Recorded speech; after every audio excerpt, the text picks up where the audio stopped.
Livro Apagando o Inferno, autor Francis Chan. Capítulo 1. Todo mundo vai para o céu? Com base no que ouço em funerais, a resposta é um esmagador sim. Você já foi a algum funeral em que essa ideia foi ao menos questionada? Precisamos dar total atenção àquilo que a Bíblia informa sobre o assunto. Perguntas sobre o céu e o inferno são importantes demais para serem deixadas por conta de nossos sentimentos e suposições. Porém, antes de examinarmos as respostas bíblicas a essas coisas, precisamos resolver uma questão importante. Você quer acreditar num Deus que demonstra seu poder punindo não cristãos e que exalta sua misericórdia abençoando cristãos para sempre? Quer mesmo? Seja honesto. Você quer acreditar num Deus como esse? Eis a minha resposta honesta e instintiva: não, de jeito nenhum. Tenho familiares e amigos que rejeitam Jesus. Não quero acreditar num Deus que pune não cristãos. Tudo bem, talvez ele devesse punir pessoas extremamente más. Isso faz algum sentido. No entanto, mandar para o inferno pessoas aparentemente boas, as que simplesmente escolheram a religião errada, isso parece um pouco cruel, pelo menos de acordo com meu senso de justiça. Deixe-me fazer outra pergunta. Você poderia acreditar num Deus que decide punir pessoas que não creem em Jesus? Um Deus que quer demonstrar seu poder ao punir os que não seguem seu filho? Essa é uma pergunta diferente, não é? Talvez a diferença não esteja visível, mas leia de novo e você verá que essas duas perguntas, você quer versus você poderia, estão na verdade a quilômetros de distância uma da outra. O problema é que geralmente respondemos a segunda pergunta por causa da nossa resposta à primeira. Em outras palavras, porque não queremos acreditar em certas coisas sobre Deus, decidimos, portanto, que não podemos crer nelas. Serei mais específico e pessoal. Eu quero que todos sejam salvos, mesmo. Não quero que ninguém vá para o inferno. O fato é que eu adoraria que todas as pessoas se colocassem diante de Cristo no dia do juízo final e tivessem uma chance de dizer: eles estavam certos o tempo todo, Jesus. O Senhor é realmente o Salvador. Perdoe-me por não ter crido no Senhor antes, mas creio agora. Posso ter uma segunda chance? Eu quero crer num Deus que salva todo mundo no final. Contudo, é isso que Deus promete fazer? É isso que as Escrituras ensinam? Apesar daquilo em que queremos acreditar, precisamos descobrir em que devemos crer segundo o que Deus disse em sua palavra. Esse é o tema desse capítulo. Vamos tratar da seguinte pergunta: a Bíblia afirma que todos serão salvos no final? Universalismo. Uma breve pesquisa. No decorrer da história, alguns cristãos quiseram que Deus salvasse todos e chegaram ao ponto de defender que a Bíblia sustenta que ele o fará. Essa visão é chamada de universalismo. O mais famoso proponente do universalismo foi um líder da igreja primitiva chamado Orígenes, que aparentemente ensinava isso, embora suas ideias fossem bastante complexas e nem sempre consistentes. Mais tarde, as crenças de Orígenes foram consideradas heréticas. Isso, porém, não impediu que outros abraçassem essa visão de que todos serão salvos, ainda que seus defensores sempre tenham sido a minoria. De fato, por mais de 1.600 anos, praticamente nenhum grande teólogo sustentou que todos serão salvos. Tudo começou a mudar no século XIX, quando vários pensadores ressuscitaram as crenças de Orígenes e as colocaram de volta no jogo. Hoje, existe um número crescente de cristãos confessos que repercutem de um jeito ou de outro as visões de Orígenes no que se refere à salvação e à vida após a morte. Até mesmo alguns evangélicos, como Thomas Talbot e Gregory MacDonald, já afirmaram que Deus acabará salvando todo mundo no final. Mais recentemente, essa visão foi abraçada pelo autor Rob Bell. Com criatividade e inteligência, ele anuncia uma posição similar. Embora evite o rótulo de universalismo, no entanto, Bell sugere que toda e qualquer pessoa receberá Jesus. Se não nesta vida, então certamente na próxima. Ele escreve: no cerne dessa perspectiva está a crença de que, dado tempo suficiente, todos se voltarão para Deus e se encontrarão na alegria e na paz da presença dele. O amor divino derreterá todo o coração duro, e até o mais depravado pecador abrirá mão da sua resistência e se voltará para Deus. É importante entender que o universalismo é apresentado em muitas formas e tamanhos. É por isso que precisamos ser cuidadosos ao rotularmos como universalista quem dizem que todo mundo acabará sendo salvo. O termo universalista é quase tão específico quanto o termo batista. Quando se fala que alguém é batista, tudo o que se afirma é que aquela pessoa não batiza crianças, todo o resto pode variar. Do mesmo modo, todos os universalistas creem que cada pessoa será salva no final. Essa crença é expressa de várias formas. Existem, por exemplo, os universalistas não cristãos, às vezes chamados de pluralistas. Essas pessoas creem que Jesus é uma de muitas formas de salvação. Os pluralistas creem que todas as religiões apresentam maneiras igualmente válidas de salvação. O cristianismo é simplesmente uma dentre muitas. A seguir, existem os universalistas cristãos, alguns dos quais se autodenominam universalistas otimistas. Eles creem que Cristo é o único caminho, mas mantêm a esperança de que no final Deus acabará salvando todos por meio do Filho. Eles, entretanto, vão além de simplesmente esperar que isso venha acontecer. Não esperamos todos nós? Eles esperam e veem forte apoio bíblico para sua visão, embora esta seja frequentemente temperada com cautela. Os universalistas cristãos menos cautelosos se autodenominam universalistas dogmáticos.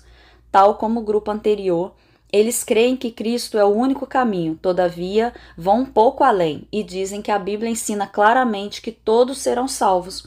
Consideram essa visão não apenas possível e sim a mais provável. Creem que a Bíblia ensina de modo claro que no final todos serão salvos por meio de Jesus.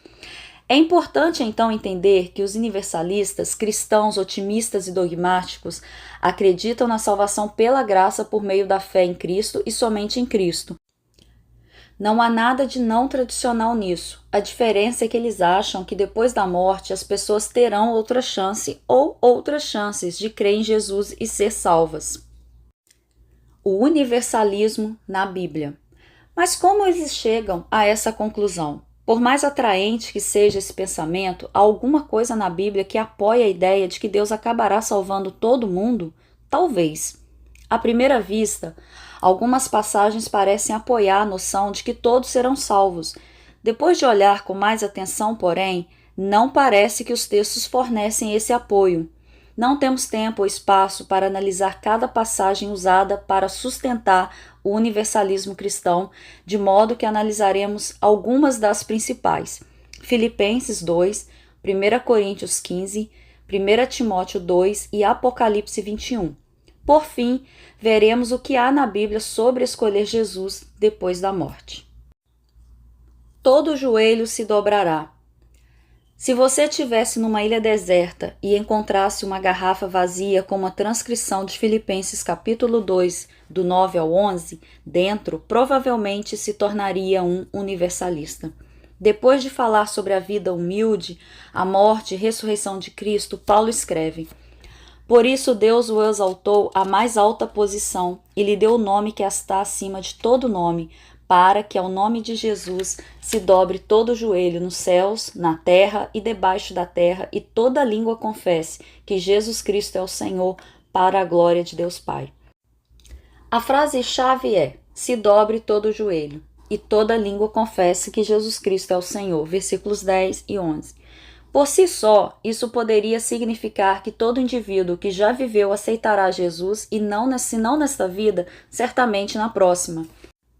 Basta dar uma olhada mais ampla na carta aos Filipenses para perceber que o trecho de capítulo 2, versículo 9 ao 11, não ensina a salvação universal. Em Filipenses 1:28, Paulo registra que os que se opõem ao Evangelho enfrentarão destruição, enquanto os que o abraçam serão salvos. Existe um contraste entre os que creem e os que não creem. Cada um terá um destino diferente. Em Filipenses 3,19, referindo aos inimigos de Cristo, Paulo afirma que o destino deles é a perdição. Enquanto os seguidores de Jesus anseiam pela ressurreição e pela glória, capítulo 3, do 20 ao 21. Mais uma vez, existe um contraste entre os que creem e os que não creem, e o destino individual de cada um. Note a palavra destino no capítulo 3, versículo 19, que se segue a decisão que tomaram nessa vida. Também precisamos entender que em Filipenses capítulo 2, Paulo está, na verdade, citando o livro de Isaías, do Antigo Testamento. Nele, o profeta Isaías anseia pelo tempo em que todo joelho se dobrará e toda língua confessará o nome de Deus. Isaías 45, 23. Porém, nessa passagem, Isaías está se referindo à salvação de Deus, que é testemunhada entre as nações e aceita por alguns, mas não por todos. De fato, o próprio Isaías, na mesma passagem que Paulo cita, expõe que haverá alguns que aceitarão a salvação e outros que continuarão resistindo a ela. Sendo assim, qual o significado de Filipenses 2, 9 e 11? Essa passagem expressa que chegará um dia em que Cristo retornará para reclamar sua criação e todos reconhecerão isso. O Rei Jesus reinará e ninguém será capaz de negar este fato. Paulo não contradiz Isaías. Juntamente com essa salvação e esse reino vem o julgamento dos que se opuseram a Cristo nesta vida. Isaías disse isso no seguinte versículo, 45, 24, e Paulo também afirma o mesmo em Filipenses 1, 28, capítulo 3, 19. Todos serão vivificados. Várias passagens do Novo Testamento descrevem Deus restaurando todas as pessoas ou reconciliando todas as coisas consigo. Os versículos a seguir costumam ser usados para provar que Deus salvará toda e qualquer pessoa. Veja algumas das passagens mais destacadas. Pois da mesma forma como em Adão todos morrem, em Cristo todos serão vivificados. 1 Coríntios 15, 22. Deus em Cristo estava reconciliando consigo o mundo, não levando em conta os pecados dos homens, e nos confiou a mensagem da reconciliação. 2 Coríntios 5, 19. Pois foi do agrado de Deus que nele habitasse toda a plenitude, e por meio dele reconciliasse consigo todas as coisas, tanto as que estão na terra quanto as que estão nos céus, estabelecendo a paz pelo seu sangue derramado na cruz. Colossenses 1, 19 e 20. Deus deseja que todos os homens sejam salvos e cheguem ao conhecimento da verdade. 1 Timóteo 2, 4. Ao olhar essas passagens, o universalista cristão diz: Paulo antevia um tempo em que todas as pessoas seriam reconciliadas com Deus no pleno sentido da redenção. É isso que essas passagens dizem? Ou existe alguma outra coisa? Parece que há algo mais. Por exemplo, em 1 Coríntios 15, 22, quando Paulo anuncia que em Cristo todos serão vivificados, esse versículo em si poderia significar que todo mundo acabará sendo salvo, mas o contexto não apoia essa interpretação. Quando diz que todos serão vivificados, Paulo está claramente pensando sobre a ressurreição dos que creem quando Cristo voltar pela segunda vez. De fato, ele comenta exatamente isso no versículo seguinte: Cristo, o primeiro, depois, quando ele vier, os que lhe pertencem. Assim, o versículo não pode significar que todos serão salvos no final. O fato é que logo após esse versículo surge um grande trecho sobre destruição. A destruição de tudo e de todos que se opõem a Deus nessa vida, versículo 25 e 26. É por isso que Paulo conclui a carta com uma forte advertência, afirmando que todo que não ama Jesus será amaldiçoado, capítulo 16, versículo 22.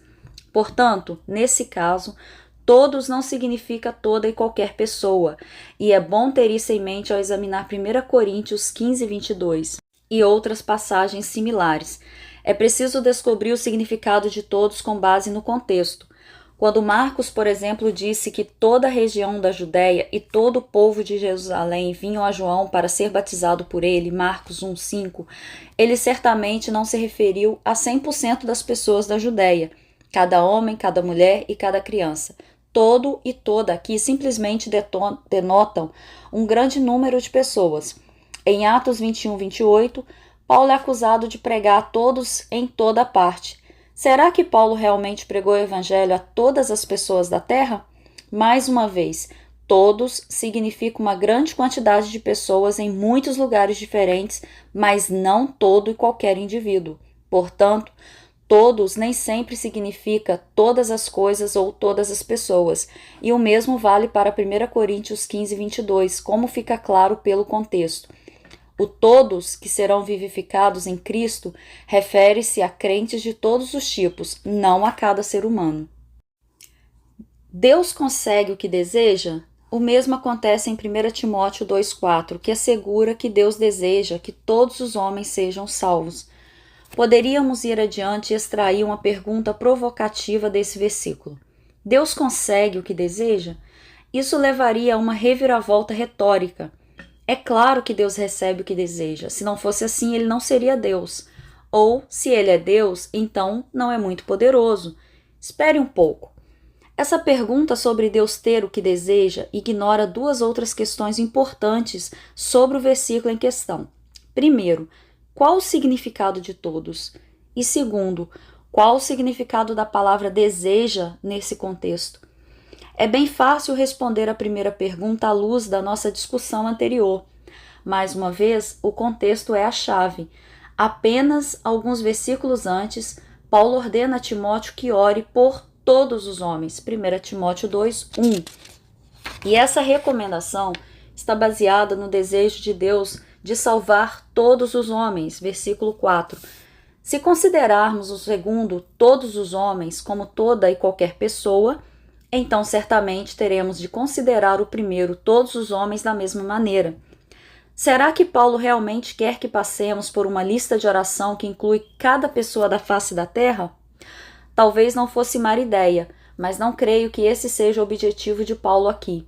Em 1 Timóteo 2, do 1 ao 2, ele qualifica a oração por todos os homens, acrescentando pelos reis e por todos os que exercem autoridade.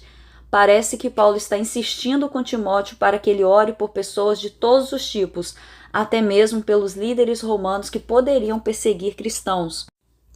Provavelmente, talvez seja o caso de Paulo querer que Timóteo ore por todo tipo de pessoa, porque Deus está numa missão para salvar todo tipo de pessoa.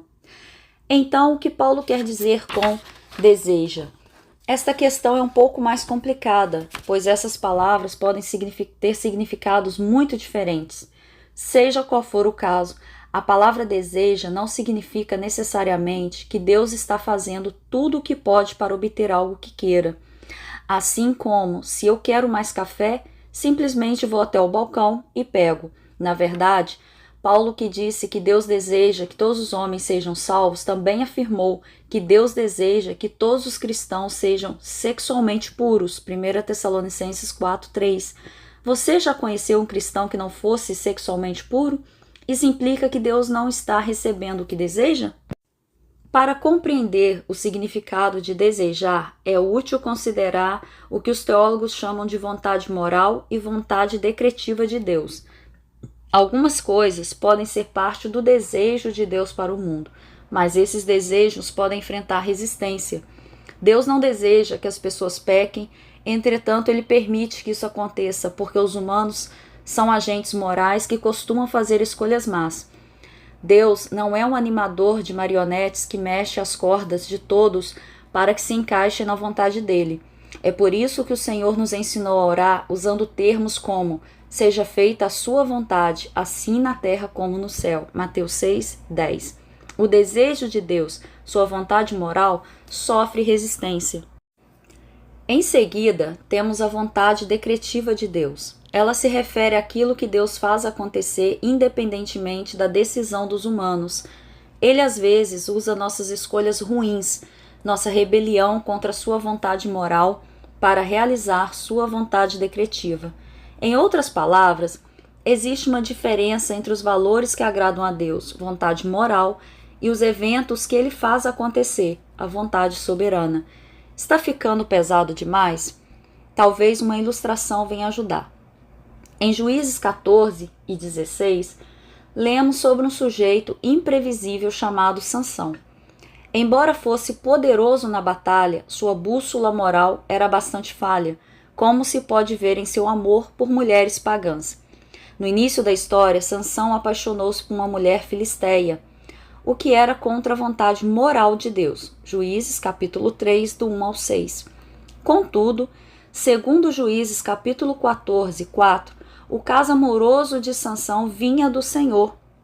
Deus buscava ocasião contra os filisteus, e assim usou a luxúria de Sansão para se opor aos filisteus. O amor de Sansão por mulheres pagãs ia contra a vontade moral de Deus, mas tornou-se parte da vontade soberana de Deus. Sansão estava livre para transgredir a vontade moral de Deus, porém Deus interveio para levar a cabo sua vontade soberana ao usar essa situação para lutar contra os filisteus. Voltemos a 1 Timóteo 2. Em que sentido Deus deseja que todos os homens sejam salvos? Deseja enfatiza a vontade moral de Deus, sua vontade de salvar todo tipo de pessoas. Elas são livres para rejeitar esse querer, pois não se trata da vontade soberana de Deus.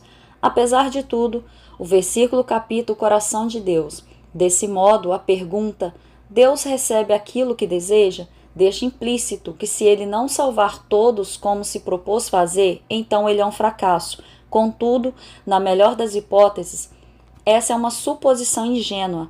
Na pior, trata-se de uma retórica profundamente equivocada. A tônica de Paulo não é que Timóteo deve orar por toda e qualquer pessoa que viveu, nem que Deus decretou a salvação de todos. A ênfase de 1 Timóteo capítulo 2 e de todas as passagens similares, por exemplo, 2 Pedro 3,9, é que Deus não é intolerante, não é racista. Ele ama inverter as distinções sociais porque seu amor não tem fronteiras. O Evangelho derrubou todas as barreiras étnicas e socioeconômicas através da cruz de Jesus Cristo, como Paulo expôs em outro texto, Efésios 2, 11 e 22. Deus deseja que até mesmo maníacos assassinos como o imperador Nero, isto é, reis e todos que exercem autoridade, conforme 1 Timóteo capítulo 2, 2, se arrependam e venham a Jesus. Paulo quase chegou a Nero com o evangelho e no fim teve a cabeça decepada, mas essa é outra história. Quem deixou a porta aberta? Vamos caminhar para o último livro da Bíblia, que alguns usam como base para dizer que todos serão salvos no fim. O capítulo 21 de Apocalipse antevê cristãos adentrando na Nova Jerusalém, a qual, de uma forma ou outra, retrata nosso estado final. João, o autor, profetiza que as portas da Nova Jerusalém jamais se fecharão, versículo 25, e que os reis da terra lhe trarão a sua glória, versículo 24. Só que, quem deixou a porta aberta? O que João está dizendo ao usar a imagem de portas abertas? Para alguns, esta ilustração significa que Deus esperará para sempre, de braços abertos ou portas abertas, que os descrentes se voltem para ele. Assim que forem purificados no lago de fogo, escreve um autor, os mais vis de todos os homens estarão livres para entrar na Nova Jerusalém pelas portas que nunca se fecham. Será que a imagem de portas abertas mostra que os que rejeitaram o amor de Deus nessa vida terão oportunidades infindáveis de aceitá-lo após a morte? Essa é uma sugestão interessante. Adoraria acreditar nisso, mas 3 coisas no texto me impedem de aceitar essa teoria. Primeiramente, Apocalipse 20 e 21 descrevem o lago de fogo como destino final dos que não seguem Jesus nessa vida. Não há nada em Apocalipse que sugira a existência de esperança do outro lado do lago. Em segundo lugar, não há nada no texto que afirme que o lago de fogo tem um propósito de purificar o ímpio. Pelo contrário, a cena do julgamento apresentada no capítulo 20, de 11 a 15, explica que o lago de fogo é para punição. E em terceiro lugar, mesmo depois do trecho em que fala das portas abertas, capítulo 21, 24 a 26, João segue adiante e retrata 2 destinos diferentes para os que creram e os que não creram. Felizes os que lavam as suas vestes, e assim têm direito à árvore da vida, e podem entrar na cidade pelas portas. Fora ficam os cães, os que praticam feitiçaria, os que cometem imoralidades sexuais, os assassinos, idólatras, e todos os que amam e praticam a mentira. Apocalipse 22, 14 e 15. Essa passagem mostra que haverá separação contínua entre os que creram e os que não creram. O que determina o destino de cada um é se lavam as suas vestes ou não. Ou seja, se o pecado foi ou não tratado por meio do sangue de Jesus nesta vida, Apocalipse 7,14, creio que é difícil sugerir que os que não creram podem lavar suas vestes enquanto estão no lago de fogo para depois entrar pelas portas. Em suma, existem algumas passagens no Novo Testamento que parecem garantir que todos serão salvos, mas depois de olhar para o contexto, vemos que provavelmente não é isso que essas passagens dizem. Não se trata apenas de contradizer muitos outros textos que falam de julgamento e recompensa, como veremos nos capítulos seguintes, como também falta coerência com o contexto em que tais passagens são inseridas. E as passagens que afirmam a existência de uma segunda chance? No início, eu disse que um ponto de comum acordo entre todos os cristãos universalistas é que depois da morte haverá uma chance, ou uma cadeia infindável de optar por Jesus. A visão universalista depende disso. Assim, precisamos dissecar todas as passagens relativas a uma chance post-mortem para ver se elas ensinam mesmo tal visão. O problema é que não há passagens que afirmem isso. Em nenhuma passagem da Bíblia está expresso que haverá outra chance depois da morte para se voltar a Jesus. E isso é assustador. É assustador porque a ideia de uma conversão após a morte é o ingrediente mais importante da posição universalista. É ele que dá suporte ou destrói a visão universalista. Mas não há uma única passagem na Bíblia que descreva, indique, anele ou sugira que alguém que morre sem ter seguido Jesus nesta vida terá a oportunidade de fazê-lo depois. Um universalista cristão em particular admite isso. Defendendo a possibilidade de pessoas deixarem o inferno, ele argumenta: claramente, minha interpretação está subdeterminada pelos textos. Não estou fazendo uma exegese detalhada dos textos enquanto tento extrair a lógica da teologia do Novo Testamento, como a entendo e sua implicação com tais textos. Durante esse processo, posso estar oferecendo maneiras de ler os textos que vão além daquilo que seus autores tinham em mente. Lembre-se de que não estamos simplesmente tentando resolver uma questão doutrinária, estamos falando do destino das pessoas.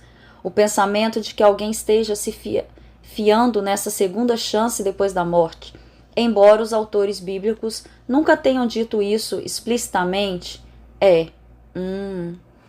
aterrorizante. Estamos falando de destinos eternos. Não podemos estar errados em relação a isso.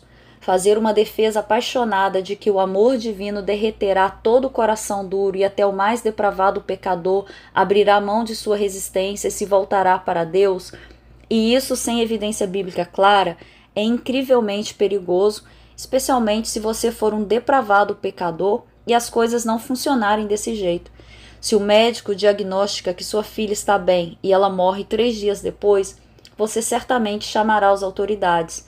A Bíblia não declara que haverá mais chances após a morte. De fato, algumas passagens até mesmo advertem acerca desse tipo de falsa esperança.